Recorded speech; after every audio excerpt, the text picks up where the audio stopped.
Y desde hace 8 días iniciamos una serie que le hemos colocado Familias para un mejor futuro.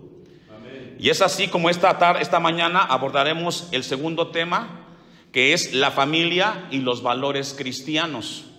Hace 8 días Dios nos habló acerca del tema de los prejuicios y cómo estos drenan mucho la vida del cristiano y sobre todo en la familia. Entonces, la familia y los valores cristianos, todos somos parte de una familia. O somos padres, o somos hijos, o somos sobrinos. Cada uno ocupa un lugar y cada uno tiene una responsabilidad dentro de esa familia. Cuando fuimos pequeños éramos niños y teníamos que respetar a nuestros padres y hacer los quehaceres de un niño. Fuimos creciendo y fuimos formando nuestra vida con la ayuda de Dios, y muchos de nosotros somos padres y estamos al frente de una familia.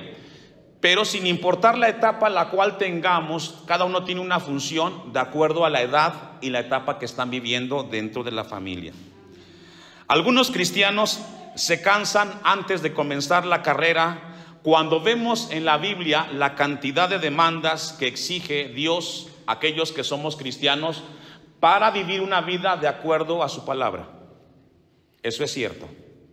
Muchos se cansan, se fastidian y llegan a decir: ¿es todo esto lo que debo de hacer como cristiano porque así me lo pide Dios? Y muchos ven la lista y comienzan a desanimarse, a relegarse.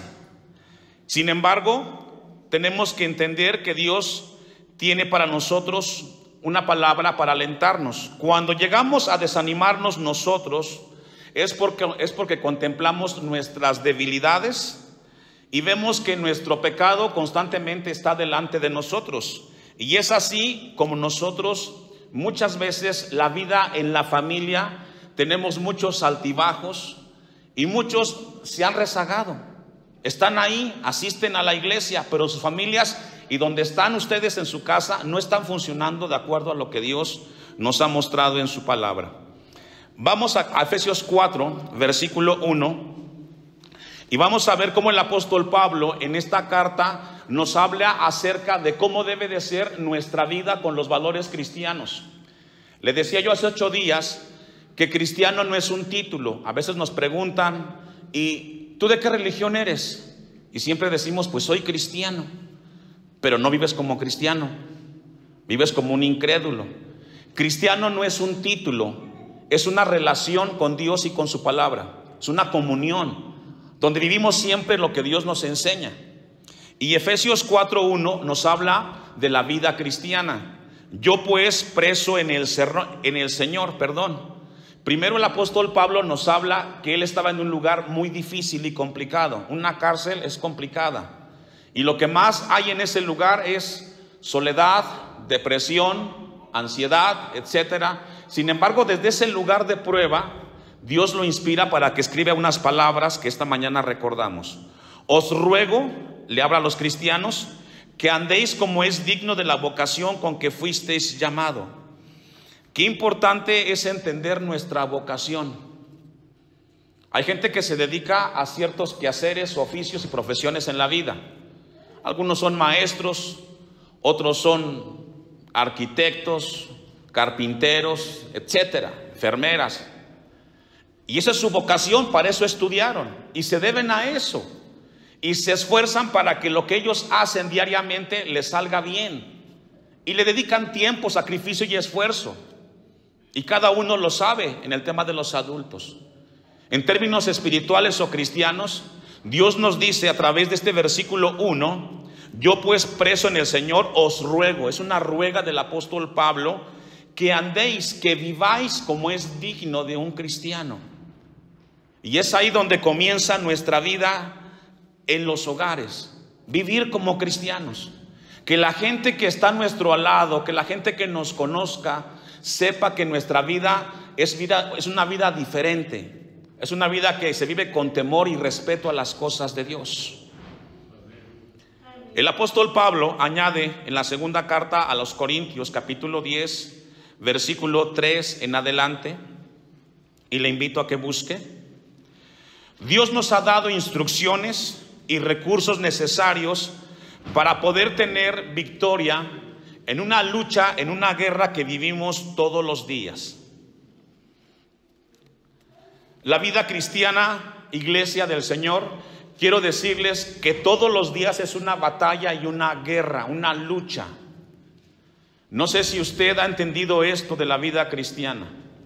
Y les repito en lo que usted va buscando el pasaje de 2 Corintios 10, 3 en adelante. La vida cristiana, el apóstol Pablo la señala como una lucha, como una carrera, pero en términos de batalla, la vida cristiana es una guerra desde que nos levantamos. El pecado nos asedia y constantemente nos está insinuando a que no hagamos lo que Dios nos pide que hagamos. Y el apóstol Pablo lo escribe de esta manera en la carta a los Corintios. Pues aunque andamos en la carne, es decir, aunque vivimos en esta naturaleza, la cual tenemos, tu cuerpo, no militamos según la carne. Esto es para los cristianos. Aunque vivimos en este cuerpo carnal, el cual se va todo el tiempo deteriorando con el paso de los años, dice la Biblia que no militamos, es decir, no vivimos de acuerdo a los impulsos, emociones carnales. Vivimos un nivel más alto. Porque las armas de nuestra milicia, es decir, la forma en la cual luchamos, enfrentamos o emprendemos la vida, dice, no son carnales, es decir, nosotros no enfrentamos nuestras luchas como lo hace la gente naturalmente, mundanamente hablando, dice el apóstol Pablo, sino poderosas en Dios para la destrucción de fortalezas. Si hay algo que salta en este lugar, es de que nuestra batalla y nuestra lucha la podremos superar y ganar siempre y cuando la vivamos de acuerdo a las instrucciones y con las armas de Dios. Y ahorita vamos a ver cuáles son ellas. Y dice el versículo 5, concluye el 4, sino poderosas en Dios para la destrucción de fortalezas. En el mundo en el cual vivimos hay fortalezas espiritualmente hablando. Y de acuerdo a esas fortalezas empleamos ciertas armas o herramientas. Yo le hago una pregunta a usted. Usted tiene un mosquito o una mosca sobre su mesa. ¿Con qué la mata? ¿Con un cañón? ¿Con una pistola? No. ¿Qué utiliza? Un matamoscas. Porque es la herramienta que usted necesita para hacer eso. Y de acuerdo a cada circunstancia hay herramientas que Dios nos ha dado para poder enfrentar cada batalla. De acuerdo a la intensidad o la magnitud de ella. Y dice el versículo 5, derribando argumentos y toda altivez que se levanta contra el conocimiento de Dios. ¿Qué nos enseña este versículo? Que nuestra mayor batalla, hermanos, hermanas, ¿en dónde está? Está en nuestra mente. La batalla del cristiano constantemente está en su mente, porque es en la mente donde libramos los pensamientos, ideas de otras cosas y lo que Dios dice al respecto. ¿Ha entendido eso? Es decir, estamos aquí en el templo, escuchando la palabra de Dios, pero mientras hacemos esto, a tu mente vienen pensamientos, vienen ideas, algunas de acuerdo a la palabra de Dios y algunas en contra. Y usted tiene que hacer algo, decidir qué hace, lo que dice su cerebro, que son dos propuestas, lo que Dios le pide o lo que usted considera que debe de hacer. Y al final tomamos una decisión. Entonces quiero recordarle que su batalla más grande que libra todos los días está en su mente. Y Martín Lutero dijo esto: no podemos evitar que nuestra mente vuelen pajaritos, pero sí que no hagan nido. No podemos evitar que vengan a nuestra mente pensamientos, pero sí que esos pensamientos se queden en nuestra mente y luego se concluyan en acciones que luego nos duelen y nos afectan. Y dice el versículo 5, y llevando cautivo todo pensamiento a la obediencia, ¿a quién? ¿Qué significa? Que después de que recibimos información en nuestro cerebro, vamos a colocarlo junto a la palabra de Dios y vamos a ver quién tiene la verdad. Y yo le pregunto, en términos humanos, ¿quién tiene la verdad? ¿Los hombres o Dios? Claro que Dios. Eso lo sabemos, pero no lo aplicamos a nuestras vidas, tristemente.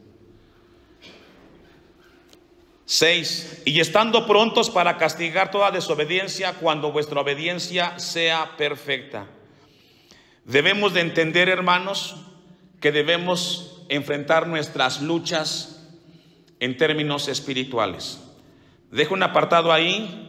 Bueno, vayamos a Romanos 13:13. Yo quiero que esta mañana, con la ayuda de Dios, que tengamos presente a partir de hoy que vivimos una lucha y una guerra sin cuartel, en la cual debemos de permanecer en contacto constantemente con Dios y con su palabra. El cristiano es un soldado que vive constantemente en una guerra.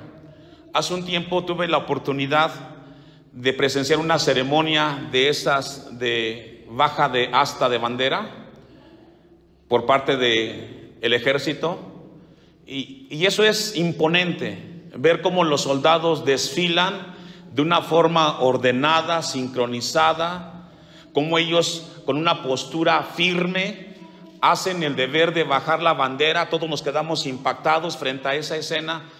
Pero yo me hacía una pregunta: ¿y será esa la vida de un soldado? ¿La que vemos en una ceremonia así? ¿Es así como vive un soldado? La respuesta es no. Un soldado está en una guerra y siempre está alerta, siempre está atento, está buscando cómo enfrentar cada batalla. Eso que vemos en las ceremonias es solamente eso, una ceremonia. Pero la vida de un soldado es de lucha, es de guerra, de disciplina, de estar velando y vigilando. Y el apóstol Pablo dice eso en Romanos 13:13. Y le habla a los cristianos. Romanos 13:13, ¿lo tiene? Ponga su vista ahí. Andemos. ¿A quién le está hablando ese verbo andemos? A usted, a mí. Andemos como de día. Y esa es parte o es un valor cristiano.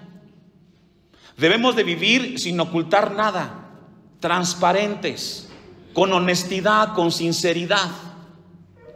Y es un tema que tenemos que desarrollar en la familia con nuestros hijos. Si alguien conoce a los padres, ¿sabe quién es? Son sus hijos. Y si alguien imita a los padres, son los hijos. Y es muy fácil detectar qué se está formando en una casa, porque tenemos que ver la conducta de los hijos. Lo que hacen los hijos, los padres lo saben. Y a veces los padres lo permiten a sabiendas que están haciendo ciertas cosas que no le agradan a Dios. Andemos como de día, que tiene que ver con transparencia. Y luego, ¿cómo es vivir de día, pastor? Y aquí encontramos otro valor cristiano. ¿Cómo es? Honestamente. ¿Qué es la honestidad? Es un valor el cual debemos tener los cristianos. Ser honestos. Yo le hago una pregunta esta mañana a usted como cristiano. ¿Cómo está su relación con Dios? No me la conteste, pero sí piense, ¿cómo está su relación con Dios? ¿Ora cuando se levanta? ¿Le agradece a Dios por el día? Cuando se va a trabajar, ¿se pone en las manos de Dios? Cuando tiene que decidir, ¿ora? Cuando llega a casa, ¿le da a Dios gracias? Cuando va a comer, ora a Dios y agradece por lo que va a comer. Cuando llega la tarde, tiene un tiempo de orar con Dios, leer su palabra. Cuando llega la noche, antes de dormir, va y se arrodilla y le dice a Dios gracias. Porque si usted no hace eso, ¿sabe qué es? ¿Sabe qué tiene? Orgullo. Porque piensa que usted puede hacer las cosas sin darle a Dios gracias y sin pedirle su bendición. Y así hay muchos cristianos en las iglesias orgullosos. Se levantan en la mañana, bostezan y vámonos. ¿Y Dios? Y piensan que pueden enfrentar la vida y la batalla en sus propias fuerzas. ¿Y sabe cuál es el resultado? Que están perdiendo la guerra. Están perdiendo la guerra. Porque el soldado, el hijo de Dios, la hija de Dios, todos los días, en cada momento y circunstancia, consulta a Dios, ora a Dios, le pide a Dios. Y si usted, papá, no hace eso, ¿sabe qué? Su hijo está atrás solamente observando. Y cuando usted le quiere llamar la atención, le va a decir: ay, papá, tú tampoco lo haces. ¿Qué me pides?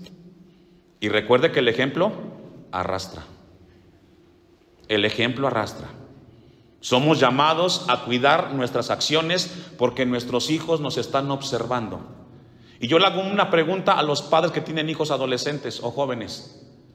¿Los puede cambiar?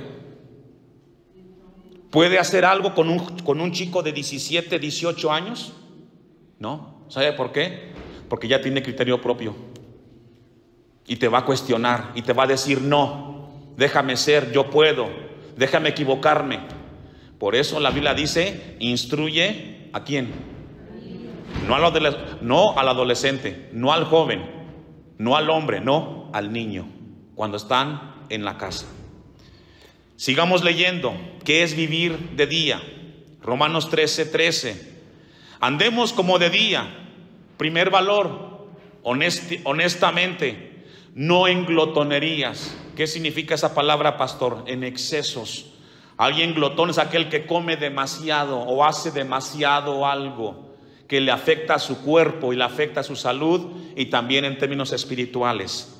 Y borracheras, que también es un exceso. No en lujurias y lascivias. ¿Me ayuda a leer la siguiente? Y eso es parte de lo que debemos de revisar, que ahí tenemos luchas y batallas. Ahí tenemos luchas, porque el mundo nos está arrastrando y nos está empujando a vivir como el mundo. ¿Cómo vive el mundo? De una manera con lascivia, con lujuria, en contienda, en envidia. Y es así como tenemos familias fracturadas, constantemente peleándose, discutiendo, en puntos de vista, porque eso es la vida, puntos de vista. Y queremos enfrentar y ganar en nuestras fuerzas, cuando Dios nos dice que tenemos que vivir como de día, sin prejuicios, en paz con el Creador. 14. Sino vestíos. ¿A quién está hablando aquí? A los cristianos, a usted y a mí. Sino vestíos del Señor Jesucristo, y no proveáis para los deseos de la carne. Es decir, no seas tú el que le esté alimentando a eso que tanto daño te hace. Si por ejemplo yo sé que me hace mal escuchar a gente que habla groserías, porque luego acabo hablando como ellos, ¿qué debo de hacer? ¿Me junto con ellos? Los evito. Si yo sé que tengo problemas con el alcohol y me junto con gente que toma, ¿qué va a pasar conmigo? Voy a acabar igual que ellos. Tenemos entonces que decidir en dónde podemos tener una convivencia y una relación. Pablo exhorta a vestirnos con las armas de la luz, y tenemos que entenderlas de parte de Dios.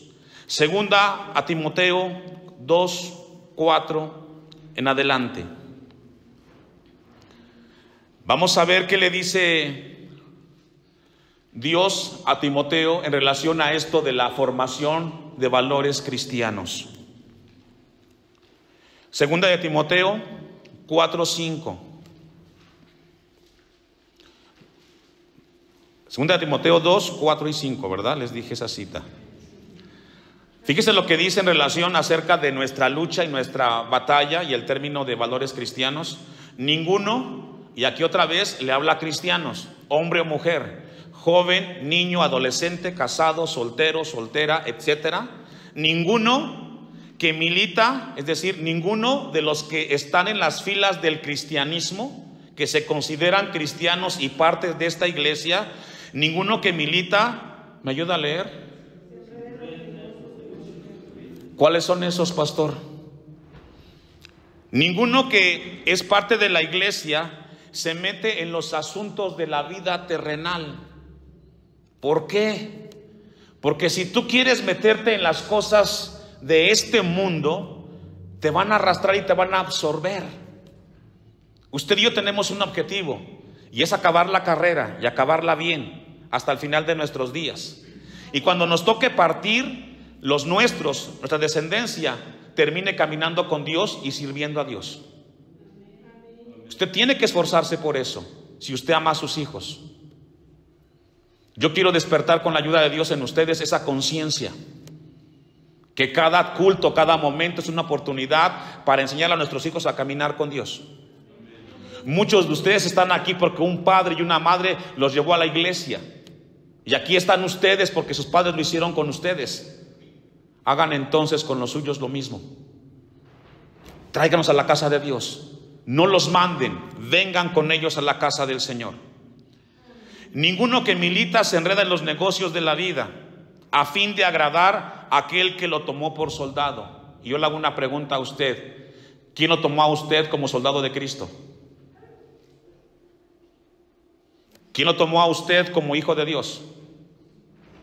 Dios. ¿A quién se debe usted? A Dios. Cuando usted viene al templo, al culto, a los servicios del jueves, los miércoles las hermanas, los sábados los jóvenes y los domingos aquí, cuando usted viene, ¿a quién agrada? Y cuando usted no viene, ¿a quién desagrada? Porque con él es el asunto, no es con el pastor. Usted no viene aquí para satisfacer al pastor, usted viene aquí porque fue Dios, Cristo, el que lo llamó. Es así. Asistimos a la casa de Dios porque es Cristo el que nos salvó. ¿Quién nos salvó a usted? Entonces tengamos conciencia de eso. Por eso Pablo dice, a fin de agradar a aquel que lo tomó por soldado. ¿Quién nos llamó al cristianismo? Cristo. ¿Quién lo llamó para que usted fuera hijo de Dios? Dios. ¿A quién nos debemos nosotros? A Dios. ¿A quién agradamos nosotros? A Dios. 5. Y también el que lucha como atleta no es coronado, sino lucha como. ¿Y cómo es luchar legítimamente, pastor? Luchar con la palabra de Dios, con lo que Dios nos ha dicho que tenemos que hacer, de acuerdo a su palabra. Ahí mismo, en la carta de Timoteo, pero el capítulo 4, adelante, versículo 7. Y quiero recordarle esta mañana, con la ayuda de Dios, hermano, hermana, cuando usted le entregó su vida a Cristo y lo recibió en su corazón, usted se enlistó en el ejército de Cristo y lo hará hasta el final de sus días. Usted decide qué tipo de soldado va a ser. Si un soldado que honre a Dios o un soldado que cada batalla la pierda en esta tierra. Pero cada quien decide cómo pelea su batalla todos los días. Segunda de Timoteo 4:7. He peleado la buena batalla. Muchas de las guerras que el hombre hace en esta tierra son inútiles porque solamente derraman sangre. Pero esta guerra que habla el apóstol Pablo es una guerra digna de pelear. ¿Sabe por qué? Porque tiene que ver con aquellas cosas que tienen valor eterno. ¿Escuchó eso? Pelear la batalla cristiana, la lucha cristiana es digna de pelear, porque estamos peleando y estamos luchando por cosas que tienen valores eternos. Nuestra alma, nuestra salvación, y vale la pena pelear en esta tierra para que al final de nuestros días podamos decirle al Señor: aquí estoy, en lo poco te fui fiel y en lo mucho me pondrás. Por eso es la batalla que es digna de pelear, porque estamos peleando por nosotros, por aquello que es eterno, aquello que nunca perderá y dejará de ser. He peleado la buena batalla, he acabado la carrera. Y aquí una vez más, hermanos, y en términos familiares, ¿cómo le gustaría que sus hijos crecieran y fueran cuando lleguen a ser hombres y mujeres? ¿Qué tipo de carácter, con qué valores, con qué principios quieren que sus hijos tengan? Y es ahí donde Dios nos pone esta mañana para que trabajemos sin tregua y nos esforcemos en el hogar para corregir aquellas cosas que no están bien. Cada uno sabe qué tiene que corregir en su casa, qué no está bien. Y si usted me pregunta: pastor, ¿y usted sabe que mi hogar está mal? Déjeme decirle que cada padre conoce a sus hijos, ¿o no? Yo le hago esta pregunta a usted: ¿usted conoce a sus hijos? Yo también conozco a los míos espiritualmente y sé cómo andan y me doy cuenta cómo andan. Obviamente, como son adultos, tengo que respetar su lugar, pero sé como pastor y como padre espiritual de ustedes cómo andan, porque los veo cómo se conducen y qué cosas hacen. Y eso es lo que dice la Biblia. He acabado la carrera y he guardado la fe. Y al final dice: he guardado la fe, es decir, terminar nuestra carrera en obediencia. Vamos a regresar a Efesios, capítulo 1, versículo 3 en adelante. Efesios 1, 3 al 6. Le hago una pregunta que escribí mientras estaba preparando el sermón de esta mañana. Y la pregunta es: cuando te levantas cada día y te envuelves en tu rutina cotidiana, ¿te acuerdas que vas a librar una batalla y que debes de andar con cuidado para no pisar una mina que pueda drenar tu vida? Repito la pregunta. Cuando te levantas cada día y te envuelves en la rutina cotidiana, ¿te acuerdas que vas a librar una batalla y que debes de andar con cuidado en esta tierra? Esto es para cristianos. Todos los días que nos levantamos hay luchas. Muchos de nosotros esta mañana nos levantamos quizás con pereza de no estar aquí, con desgano. Quizás nos levantamos con compromisos que tuvimos que hacer a un lado para estar aquí.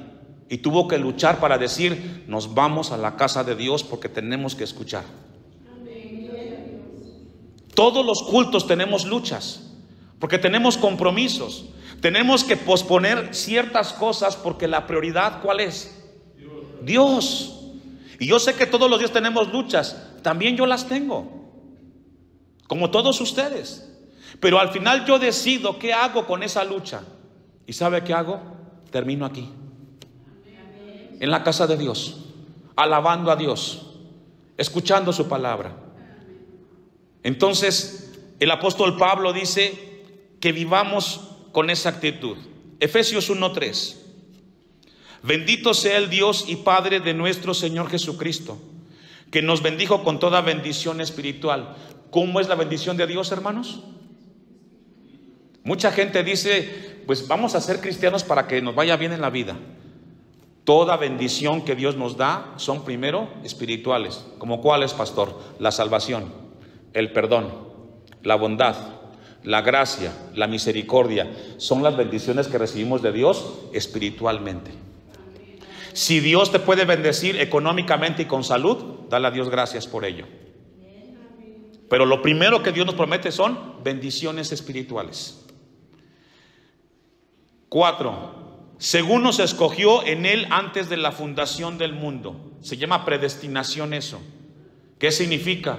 Dios sabía que usted y su familia esta mañana aquí estarían en la casa de Dios escuchando palabra de Él. Dios siempre ha existido. Dios no tiene un punto de inicio ni un punto final. Dios siempre ha sido y será siempre Dios. El que termina es uno, porque somos finitos, pero Dios no. Para que fuésemos santos, fíjese, Dios nos llama desde mucho antes con un propósito. Para que seamos ¿qué? Santos. ¿Qué es un santo, pastor? Es alguien que vive apartado para Dios, separado para Dios. Los santos de Dios son hombres y mujeres que se guardan, que se cuidan, que cuidan su lugar, su persona, sus decisiones, porque saben que tenemos que agradar a Dios. Y es para todas las edades. Quiero decirle a la iglesia, a los matrimonios, que cuando hacemos nuestra función en el hogar, camina el hogar en paz y glorifica a Dios. Pero cuando no es así, hay mucha dificultad y que Dios quiere hablarnos en esta hora. Vamos sobre el final, Efesios 6:10, al texto que iniciamos. Por lo demás, hermanos míos, habla cristianos, o está de más decirles cristianos. Por lo demás, hermanos míos, fortaleceos, ¿en quién? ¿Qué significa fortalecerse en el Señor? Significa que no luches, que no pelees la batalla de la vida en tu hogar, en tus propias fuerzas, porque vas a perder. En tus propias ideas, porque vas a perder. ¿Se acuerda cuando Pedro, antes de que Jesús fuera entregado, tuvo una plática con Jesús y le dijo: Jesús, yo no te voy a negar. Aunque todos te nieguen, yo no te voy a negar. Yo estaré contigo hasta el final. Y cuando cantó el gallo, ¿qué pasó? ¿Cuántas veces? Cuando intentamos nosotros servir, vivir en nuestras fuerzas para Dios, vamos a fracasar, vamos a fallar. tenemos que hacerlo en la gracia de Dios, con la ayuda de Dios, pidiéndole a Dios: Señor, ayúdame, porque yo puedo fallarte, puedo hacer algo que ofenda a tu nombre, pero no quiero hacerlo. Por eso el texto dice: fortaleceos en el Señor. Necesitamos orar desde que amanece y todo momento del día estar en comunión con Dios, porque en cada momento hay una tentación, hay una lucha, hay una batalla, y tenemos que enfrentarla con la ayuda de Dios y con su palabra. Si hasta el día de hoy has sido un cristiano negligente, hoy Dios te llama a que tengas cuidado y en cada momento te pongas en comunión con Dios. Concluye el texto: y en el poder de su fuerza. ¿Cuál es la fuerza de Dios? Es la fuerza de su Espíritu, de su palabra. Que aunque andamos con gente difícil y complicada, al final siempre somos hijos de Dios. Y aunque andemos con gente que mienta, que robe, que diga groserías, usted y yo como hijos de Dios mantenemos conducta clara, firme, y aunque el mundo se esté cayendo, usted y yo estamos firmes en el Señor. Dice el texto: y en el poder de su fuerza. Que Dios nos ayude. Cada familia tiene sus luchas y batallas, pero Dios está para fortalecernos, para animarnos y guiarnos.